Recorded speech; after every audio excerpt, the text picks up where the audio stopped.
Hello everyone, very very good morning. कैसे हो? Hope करता हूँ आप सब लोग अच्छे ही होंगे। सो फ्रेंड्स, जीके जीएस की स्पेशल क्लास में आप सभी लोगों का बहुत बहुत स्वागत है। आज की इस वीडियो में जीके जीएस का प्रैक्टिस सॉल्व करेंगे। पूरे 50 प्रश्नों को हम लोग इस वीडियो में सॉल्व करेंगे। यहाँ पे डेली क्लासेस का टाइमिंग आप सब लोग देख सकते हो। डेली मॉर्निंग में आपकी जीके जीएस की क्लास चलती है 10:30 बजे, हिंदी की 3 बजे चलती है। सब्जेक्ट एबिलिटी एंड रीजनिंग की क्लासेस शाम 6:30 बजे चलती हैं। तो ये क्लास का टाइम आप नोट कर लीजिए। आप बिहार बीएड एंट्रेंस एग्जाम की तैयारी कर रहे हो या यूपी बीएड एंट्रेंस एग्जाम की तैयारी कर रहे हो, तो सभी बीएड एंट्रेंस एग्जाम के लिए जो है ये क्लासेस हेल्पफुल होंगी। चलिए क्लास को स्टार्ट करते हैं। या कुछ भी जानकारी चाहिए तो आप इंस्टाग्राम पे या तो व्हाट्सएप पे आप हमें कांटेक्ट कर सकते हो, जानकारी ले सकते हो। ठीक है, चलिए पहला प्रश्न आपकी स्क्रीन पे आ गया है कि भारतीय रिजर्व बैंक का मुख्यालय कहाँ स्थित है। बताइए सब लोग, आरबीआई के हेडक्वार्टर कहाँ पे स्थित है? नई दिल्ली में या कोलकाता में या मुंबई में या चेन्नई में? सभी को गुड मॉर्निंग। वीडियो को लाइक करके शेयर कर देंगे सब लोग, और चैनल पे पहली बार हो तो सब्सक्राइब जरूर कर लेना। इस चैनल से आपको निश्चित ही मदद मिलेगी। तो आरबीआई का मुख्यालय है मुंबई, ऑप्शन बी करेक्ट हो जाएगा। इसकी स्थापना कब हुई थी आरबीआई की? 1935 में। आरबीआई का राष्ट्रीयकरण कब हुआ था? 1949 में। ठीक है। आरबीआई के फर्स्ट गवर्नर कौन थे? सर ऑस्बॉर्न स्मिथ थे। और आरबीआई के प्रथम भारतीय गवर्नर कौन थे? सीडी देशमुख थे। कौन थे? सीडी देशमुख थे। और इस टाइम कौन है? शक्तिकांत दास हैं। ये आपको पता होना चाहिए। ठीक है ना। चलिए, बरौनी निम्न में से किस उद्योग के लिए प्रसिद्ध है? बरौनी जो है निम्न में से किस उद्योग के लिए प्रसिद्ध है? तेल शोधन उद्योग के लिए, या लौह इस्पात उद्योग के लिए, या चमड़ा उद्योग के लिए, या कागज उद्योग के लिए? दूसरा का जवाब दीजिए सब लोग। बाकी क्लासेस आपको प्ले लिस्ट में मिल जाएंगी, तो एक बार प्ले लिस्ट जरूर से ज़रूर चेक कर लेंगे सब लोग। तो बरौनी निम्न में से किस उद्योग के लिए प्रसिद्ध है? ये तेल शोधन उद्योग के लिए प्रसिद्ध है। दूसरा का ऑप्शन ए आपका बिल्कुल करेक्ट हो जाएगा। ये क्वेश्चन हर वर्ष लगभग रिपीट होते ही रहते हैं। अगला प्रश्न है, प्रतिहार स्वयं को किसका वंशज मानते थे जो राम के प्रतिहार थे? बताइए, किसका वंशज मानते थे प्रतिहार स्वयं को? सूर्य का, चंद्र का, लक्ष्मण का, या हनुमान का? चलिए तीसरा का जवाब दीजिए सब लोग। प्रतिहार स्वयं को जो है लक्ष्मण का वंशज मानते थे जो राम के प्रतिहार थे। ऑप्शन सी आपका बिल्कुल करेक्ट हो जाएगा। बंगाल का द्वैध शासन कब से कब तक चला था? बंगाल का द्वैध शासन कब से कब तक चला था? 1757 से 1767 तक, या 1765 से 1772, या 1764 से 1793, या 1760 से 1793 तक? सभी लोग चौथा का जवाब दीजिए सब लोग। सभी को गुड मॉर्निंग, सभी को गुड मॉर्निंग। वीडियो की लाइक की संख्या बहुत ही कम है, तो फटाफट वीडियो को लाइक कर दो। तो बंगाल का द्वैध शासन कब से कब तक चला था? 1765 से 1772 तक चला है। ऑप्शन सी आपका बिल्कुल करेक्ट हो जाएगा। राजा राम मोहन राय ने अपने असाधारण काम की खातिर भारतीय इतिहास में अपनी पहचान बनाई। उनका मुख्य काम इस दिशा में था: धर्म को ऊंचा उठाना, समाज सुधार, या शिक्षा, या अंग्रेजी का परिचय? 5 को जवाब दीजिए सब लोग। उनका मुख्य काम जो है इस दिशा में था। किस दिशा में था? समाज सुधार में था। ठीक है ना। ऑप्शन बी आपका बिल्कुल करेक्ट हो जाएगा। अगला प्रश्न है, अब तक लोकसभा में प्रस्तुत अविश्वास प्रस्ताव सर्वाधिक बार किस प्रधानमंत्री की सरकार के खिलाफ रखे गए हैं? जवाहरलाल नेहरू, इंदिरा गांधी, लाल बहादुर शास्त्री, या अटल बिहारी वाजपेयी? तो अब तक लोकसभा में प्रस्तुत अविश्वास प्रस्ताव सर्वाधिक बार किस प्रधानमंत्री की सरकार के खिलाफ रखे गए हैं? तो ये रखे गए हैं इंदिरा गांधी की, ठीक है ना, सरकार के खिलाफ। ऑप्शन सी आपका बिल्कुल करेक्ट हो जाएगा। निम्नलिखित में से किस भाषा को भारतीय संविधान की 8वीं अनुसूची में शामिल नहीं किया गया है? बताइए वो कौन सी भाषा है जिसे जो है 8वीं अनुसूची में जो है शामिल नहीं किया गया है? टोटल 22 भाषाओं को शामिल किया गया है, इसमें मिजो को नहीं शामिल किया गया है। तो ऑप्शन डी आपका बिल्कुल करेक्ट हो जाएगा। सर्वोच्च न्यायालय के न्यायाधीश के विरुद्ध महाभियोग प्रस्ताव पारित हो जाने पर पदच्युति का आदेश कौन जारी कर सकता है? सर्वोच्च न्यायालय का मुख्य न्यायाधीश, राष्ट्रपति, लोकसभा अध्यक्ष, या मंत्रिपरिषद? सर्वोच्च न्यायालय के न्यायाधीश के विरुद्ध महाभियोग का प्रस्ताव पारित हो जाने पर पदच्युति का आदेश कौन जारी कर सकता है?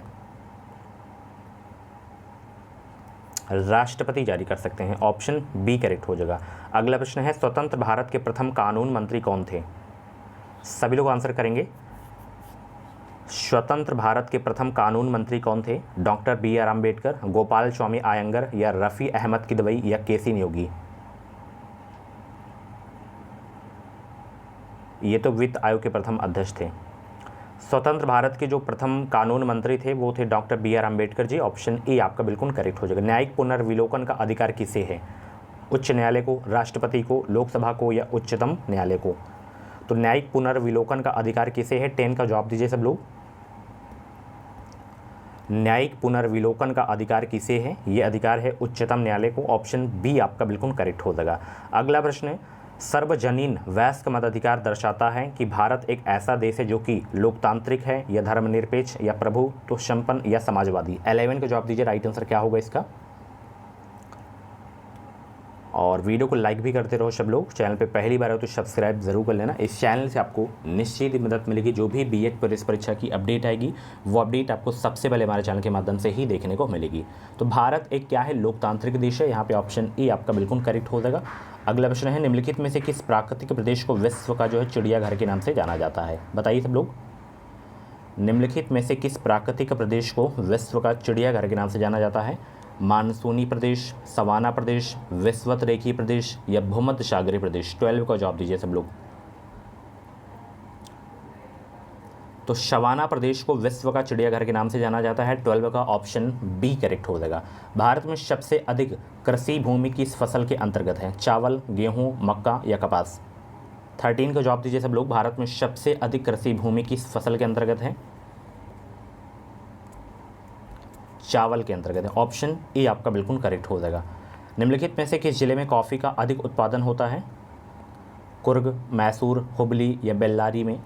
वो कौन सा जिला है जहाँ पे कॉफ़ी का अधिक उत्पादन होता है? कुर्ग में होता है, ठीक है ना। ऑप्शन ए करेक्ट होगा। लैको लिस्ट संबंधित है किसे? ज्वालामुखी से, पर्वत निर्माण से, भूकंप से या महाद्वीपीय प्रवाह से। बताइए, लैको लिस्ट संबंधित है किससे? 15 का जवाब दीजिए सब लोग।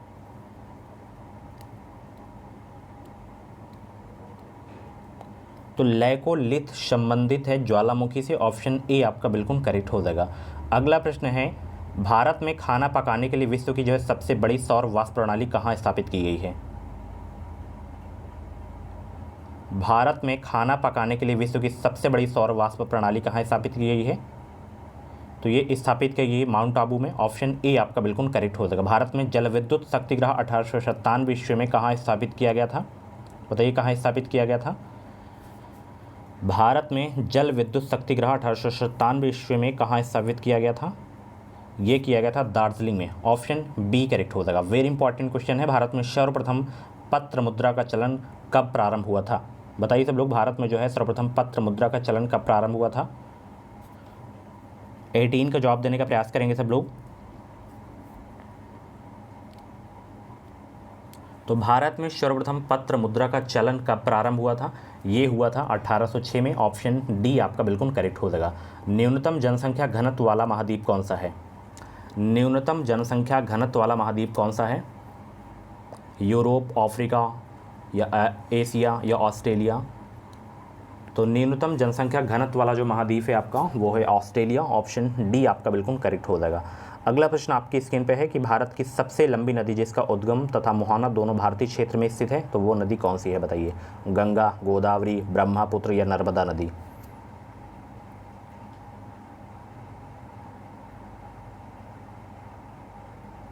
तो वो नदी है गोदावरी नदी। ऑप्शन बी आपका बिल्कुल करेक्ट हो जाएगा। पृथ्वी की धरातल से जो है ऊपर की ओर वायुमंडल के विभिन्न स्तरों का जो है सही अनुक्रम क्या है? ऊपर की ओर बताना है आपको, ठीक है ना।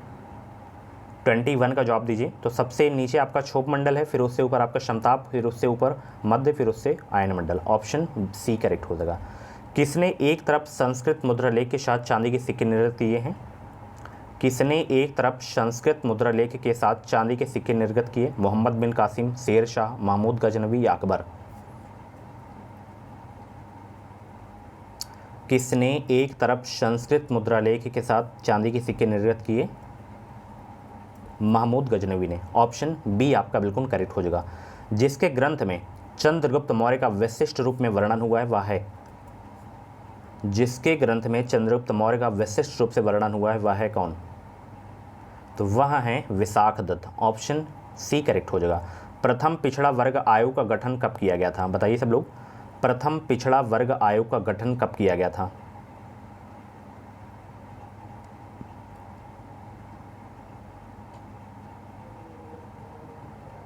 तो प्रथम पिछड़ा वर्ग आयोग का गठन कब किया गया था? 1953 में किया गया था। ऑप्शन सी आपका बिल्कुल करेक्ट हो जाएगा।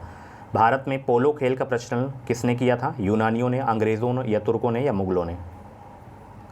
सभी लोग बताएंगे भारत में पोलो खेल का प्रचलन किया था किसने? तुर्कों ने किया था। ऑप्शन सी आपका बिल्कुल करेक्ट हो जाएगा। तीसरे आंग्ल मैसूर युद्ध को रोकने के लिए जो है टीपू सुल्तान ने अंग्रेजों के साथ कौन सी संधि की है? तीसरे आंग्ल मैसूर युद्ध को रोकने के लिए टीपू सुल्तान ने अंग्रेजों के साथ कौन सी संधि की? मंगलौर की संधि, मैसूर की संधि, श्रीरंगपट्टनम की संधि, या बिदनौर की संधि? तो श्रीरंगपट्टनम की संधि, ठीक है ना। ऑप्शन बी करेक्ट हो जाएगा। मुगल स्थापत्य कला के संदर्भ में पिट्रा डिगुरा का अर्थ क्या होता है? पिट्रा डिगुरा का अर्थ क्या होता है बताइए सब लोग। 27 का जवाब दीजिए सब लोग। पिट्रा डिगुरा का अर्थ क्या होता है? संगमरमर के पत्थर पर जवाहरात से की गई जड़ावट, ये होता है पिट्रा डिगुरा का अर्थ, ठीक है ना। ऑप्शन ए आपका बिल्कुल करेक्ट हो जाएगा। अगला प्रश्न है, नरसिंह मेहता जो है किसके प्रसिद्ध संत थे? कहाँ के? गुजरात के, महाराष्ट्र के, राजस्थान के, या बिहार के? तो कहाँ के जो है प्रसिद्ध संत थे नरसिंह मेहता? 28 का जवाब दीजिए। ये क्वेश्चन मैं पहले की क्लास में करवा चुका हूँ, तो आपका रिवीजन हो रहा है। तो नरसिंह मेहता जो है ये गुजरात के प्रसिद्ध संत थे। तो ऑप्शन ए आपका बिल्कुल करेक्ट हो जाएगा। निम्नलिखित में से कौन सी चट्टान सबसे अधिक शक्ति का स्रोत होती है? निम्नलिखित में से कौन सी चट्टान सबसे अधिक शक्ति का स्रोत होती है? औषधि आपका सही हो जाएगा। ऑप्शन ए आपका बिल्कुल करेक्ट हो जाएगा। अगला प्रश्न है, जागीरदारी संकट सर्वप्रथम किस मुगल बादशाह के शासनकाल में जो है उत्पन्न हुई है? जहांगीर, शाहजहां, औरंगजेब, या बहादुर शाह? तो जागीरदारी संकट सर्वप्रथम किस मुगल बादशाह के शासनकाल में उत्पन्न हुई? औरंगजेब के शासनकाल में उत्पन्न हुई है। ऑप्शन सी आपका बिल्कुल करेक्ट हो जाएगा। निम्न इतिहासकारों में किसने अकबर को इस्लाम का शत्रु कहा? बताइए सब लोग। निम्न इतिहासकारों में किसने अकबर को इस्लाम का शत्रु कहा था? बदायूनी ने अकबर को इस्लाम का शत्रु कहा था। ऑप्शन बी करेक्ट हो जाएगा। अकबर के संरक्षक बैरम खां का जो पतन हुआ था वो कब हुआ था बताइए? 1556 में, 1565 में, 1560 में, या 1670 में? 32 को जवाब दीजिए सब लोग। अकबर के संरक्षक बैरम खां का पतन कब हुआ था? 1560 ईस्वी में हुआ था। ऑप्शन सी करेक्ट हो जाएगा। मेगस्थनीज की पुस्तक का नाम क्या है? मेगस्थनीज की पुस्तक का नाम क्या है? अर्थशास्त्र, ऋग्वेद, पुराण, इंडिका?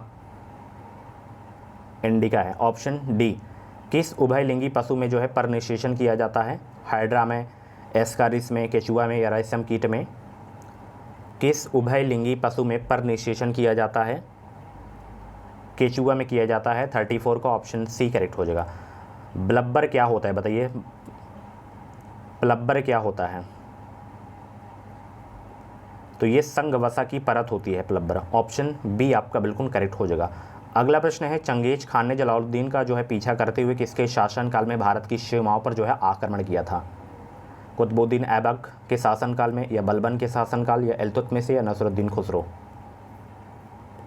चंगेज खान ने जलालुद्दीन का पीछा करते हुए किसके शासनकाल में भारत की सीमाओं पर आक्रमण किया था? तो इल्तुतमिश के शासनकाल में जो है भारत की सीमाओं पर आक्रमण किए थे, ठीक है ना, Changez Khan. Option B. Next question, भारतीय प्रतीक का उत्कीर्ण सत्यमेव जयते जो है ये लिया गया है कहाँ से? ऋग्वेद से, मत्स्य पुराण से, भगवत गीता से, या मुंडकोपनिषद से? ये तो सभी को पता होगा और ये क्वेश्चन बहुत इंपॉर्टेंट है, क्वेश्चन है, बहुत एग्जाम में पूछा जाता है। तो सत्यमेव जयते मुंडकोपनिषद से लिया गया है। ऑप्शन डी करेक्ट हो जाएगा। निम्न में से कौन सा जो है भारत के लिए चुनौती पैदा नहीं करता है? संप्रदायवाद, या जो है प्रादेशिकता, समाजवाद, या जातीयता? तो समाजवाद भारत के लिए चुनौती पैदा नहीं करता है। ऑप्शन सी आपका बिल्कुल करेक्ट हो जाएगा। निम्न में से कौन सी समिति संसद की स्थायी समिति नहीं है? बताएंगे वो कौन सी समिति है जो संसद की स्थायी समिति नहीं है? 39 का जवाब देने का प्रयास करेंगे सब लोग। सभी को गुड मॉर्निंग भाई, सभी को गुड मॉर्निंग। सभी लोग हर प्रश्न का जवाब ज़रूर दिया करें और 50 में से जितने भी क्वेश्चन आपके करेक्ट हों कमेंट बॉक्स में अपना स्कोर भी ज़रूर बताना। तो इसमें देखिए कौन सी समिति जो है संसद की स्थायी समिति नहीं है? ये वाला वित्त मंत्रालय की परामर्शदात्री समिति, ये स्थायी समिति नहीं है। 39 का ऑप्शन डी करेक्ट हो जाएगा। निम्न में से कौन सा देश एक दलीय प्रणाली अपना रहा है? मंगोलिया, स्पेन, चिली, चीन? कौन सा देश एक दलीय प्रणाली अपना रहा है? तो वो है चीन। चीन देश एक दलीय प्रणाली अपना रहा है, ऑप्शन डी आपका बिल्कुल करेक्ट हो जाएगा। अगला प्रश्न है कौन सा पर्वत जो है हिमालय श्रृंखला का अंग नहीं है, बताएंगे सब लोग कौन सा पर्वत हिमालय श्रृंखला का अंग नहीं है। अरावली, कुन-लुन, काराकोरम या हिंदुकुश। तो अरावली जो है हिमालय श्रृंखला का अंग नहीं है, ऑप्शन ए करेक्ट हो जाएगा। मर्दुम-लाई पशु विहार प्रसिद्ध है किसके लिए, मर्दुम-लाई पशु विहार प्रसिद्ध है किसके लिए, तो ये हाथियों के लिए प्रसिद्ध है, ऑप्शन डी आपका बिल्कुल करेक्ट हो जाएगा। अगला प्रश्न है श्रृंगेरी, बद्रीनाथ, द्वारका और पुरी में 4 मठ स्थापित किए गए थे किसके द्वारा, रामानुज द्वारा, अशोक द्वारा, आदि शंकराचार्य द्वारा या माधव विदारण द्वारा, किसके द्वारा ये स्थापित किया गया था, बताइए सब लोग। श्रृंगेरी हो गया, बद्रीनाथ हो गया, द्वारका और पुरी में जो है 4 मठ स्थापित किए गए थे, तो ये जो है आदि शंकराचार्य के द्वारा जो है स्थापित किए गए थे, ऑप्शन सी आपका बिल्कुल करेक्ट हो जाएगा। डीएनए के जो है कोडकरण खंड को क्या कहा जाता है, डीएनए के कोडकरण खंड को क्या कहा जाता है,